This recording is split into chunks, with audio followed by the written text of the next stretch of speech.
all startups will be, leveraging data, quite a few of them in a much bigger way.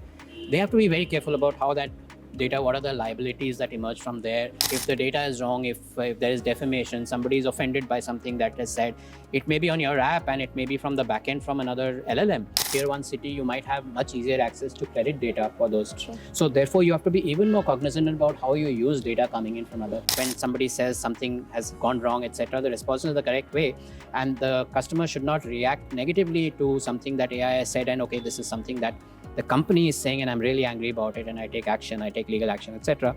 It could be AI, but you still have to be liable and you have to keep overseeing that.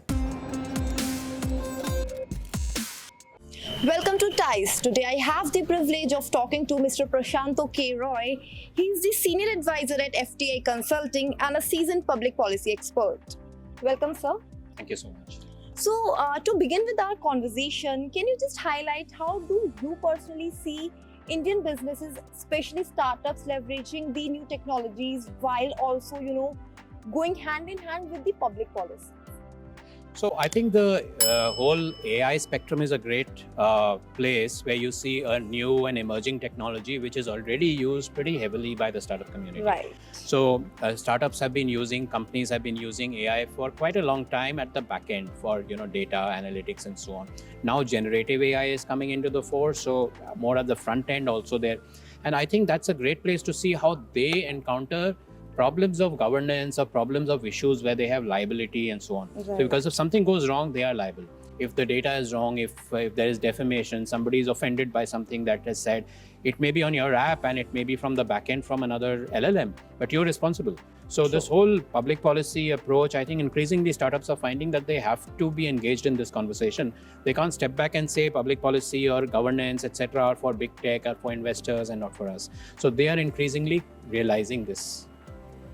Despite having a robust, policy system, we still see a few gaps in the whole startup ecosystem when it comes to ethics, especially. So, what do you think are the challenges, and how we can really, fill those gaps? I think one of the things that all startups like to use regulatory arbitrage, which Right. means that how can we use digital to jump ahead of what maybe a large bank has been doing in traditional methods and all. And if the regulation allows them some leeway, they will do that.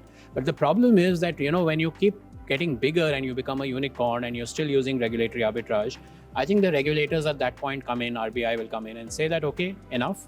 Okay, now we want you to completely follow the regulation with zero tolerance. Right. Those are the gaps that, suddenly then the startups and the investors realize that, maybe they could have addressed it earlier, because suddenly one regulatory change or a clarification changes the way they do business. And we could see the same thing happening in AI, with a bigger problem that if they don't tackle the corporate governance and ethics part of it enough and early enough, then it might suddenly be regulatory oversight which comes in at a bigger level from the government. And I think we all clear that we would prefer the regulation to stay light touch. True. So we have some, recent examples like Byju's, Paytm. There are certain issues going on, and if we see the industry and the opinions are divided. Some say that, policies are really complex. Some say that there are gaps at the forefront of the startups. So do you think that there are policies that are complex? And if it is, then how do you see simplifying it?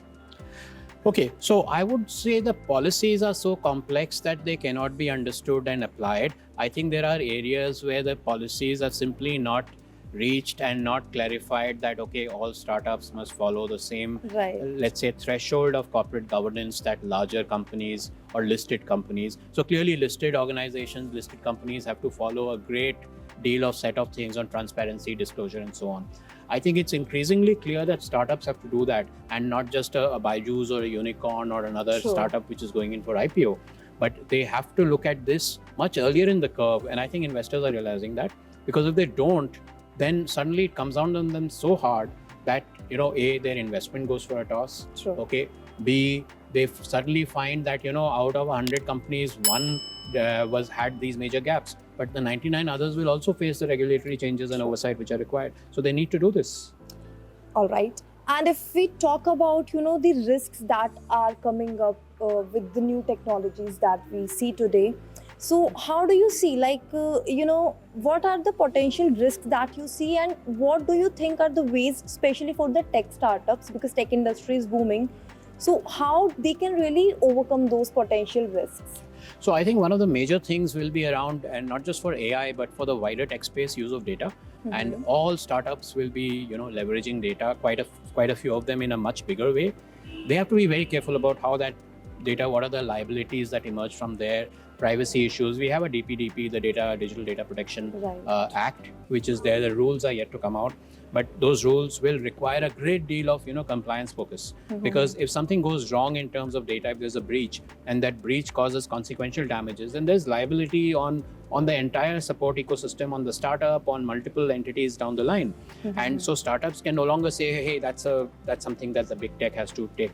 They have to be compliant. So this is a major thing that they will need to focus on. And the same thing I think applies to AI. To use the data sets will be a major thing. How they use data, how they relate to data, how they ensure protection of privacy of that data. All right. And in your expert view, what do you think, what are those sectors that are really, taking over the AI and, going with the technology very smoothly? What do you think, what will be those top 3 industries in the next decade?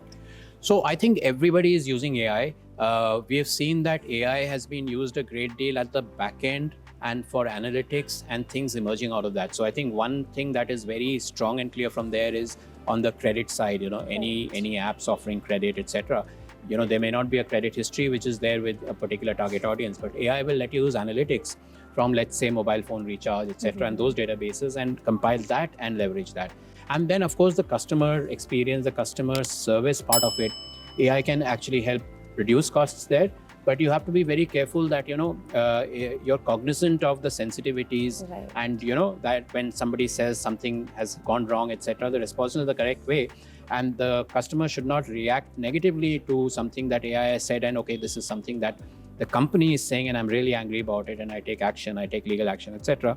It could be AI, but you still have to be liable, and you have to keep overseeing that, so that there is learning in the system, not just machine learning, but actual human learning that comes in about how AI is responding to customer issues.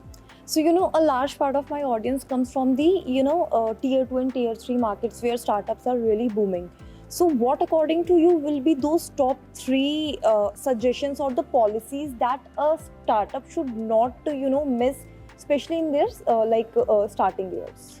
So I think this is one place where the Data Protection Act and the emerging rules out of that, they have to be completely clear about that. Especially because data is harder to come by in the smaller towns and cities, and in the rural side, at least direct use of credit data may not be there. So they would want to leverage other forms of data much more there. Whereas in a tier 1 city, you might have much easier access to credit data for those. So therefore, you have to be even more cognizant about how you use data coming in from other. So I think that's a very, very significant part. Otherwise, all the other areas of governance, ethics, AI, etc. will apply equally to them, because the whole mobile ecosystem, etc., has ensured that there's very little difference from that point of view. Once you start coming onto the mobile ecosystem, you are there, and the same rules apply. So there's no protection just because you are in a tier 2 or a tier 3 thing. Not protection, at least from the corporate governance and ethics. One last question, as an expert, what will be your suggestions to the policymakers, to the aspiring entrepreneurs, and to the overall, startup ecosystem in terms of taking over with the AI?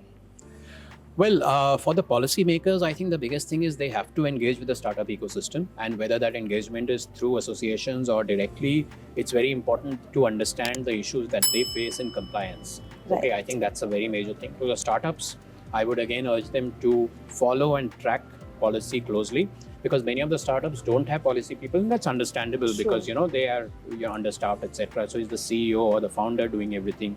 So I think these two things, the need for the startups to engage with the policy ecosystem is a need that has to be understood by both the policy ecosystem and government and the startup ecosystem. All right, sir. Thank you for connecting with TICE. Thank you so much.